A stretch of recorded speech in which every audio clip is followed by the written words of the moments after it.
বাংলাদেশে অভ্যুত্থান পরবর্তী সময়ে সবচেয়ে বেশি প্রয়োজন ছিল পুলিশ সংস্কার। আপনারা কি পুলিশ সংস্কার কমিশনের নাম শুনছেন? খালি নির্বাচনের সাথে সংশ্লিষ্ট যেই কটা কমিশন, সেই কটা কমিশন নিয়ে কাজ চলতেছে। পুলিশ সংস্কার কমিশন নিয়ে কোনো আলাপ নাই, শীর্ষ শিক্ষা সংস্কার কমিশন নিয়ে কোনো আলাপ নাই। সবচেয়ে বেশি জরুরি ছিল অভ্যুত্থানের পরে পুলিশ সংস্কার কমিশন এবং শিক্ষা সংস্কার কমিশন। এই দুটো কমিশনকে ইচ্ছাকৃতভাবে অবহেলা করা হয়েছে এবং আমাদের কপালে জুটছে একটা শিক্ষা উপদেষ্টা। এই শিক্ষা উপদেষ্টা শিশুদের দগ্ধ মৃতদেহের উপরেও তার বিশ্রাম করার সময় মেলে। এই ধরনের উপদেষ্টা ক্যাবিনেট নিয়ে আমরা কি করব? আমাদের সরকারটা আমাদেরই বানাইতে হবে।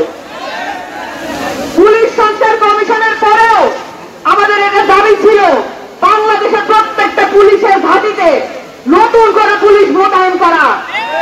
সেটা কি হয়েছে? এই আগের পুলিশ যত যেরকমই থাকুক এসব ট্রান্সফার করে কোনো লাভ হবে না। কারণ এই 15 বছরে প্রত্যেকটা নিয়োগ দলীয়করণ করা হয়েছে। দলীয়করণ করা হয়েছে না? আপনাদের এই পয়েন্টে শহীদ হয়েছে না? শেরপুরে 13 জন শহীদ আছে কিনা? আপনাদের তো বিরাট বড় ইতিহাস আছে শেরপুরের। আপনাদের ব্রিটিশ বিরোধী সংগ্রাম আছে। আপনারা জানেন আপনাদের কত বড় ত্যাগ এবং তিতিক্ষা আছে এই সংগ্রামের প্রতি। বাংলাদেশের প্রত্যেকটা ইতিহাসের পাশে আপনারা সেই ত্যাগ দেখাইছেন। এই ত্যাগ ভুলে যাবেন না। 24-এ 13 জন শহীদের নামও ভুলে যাবেন না।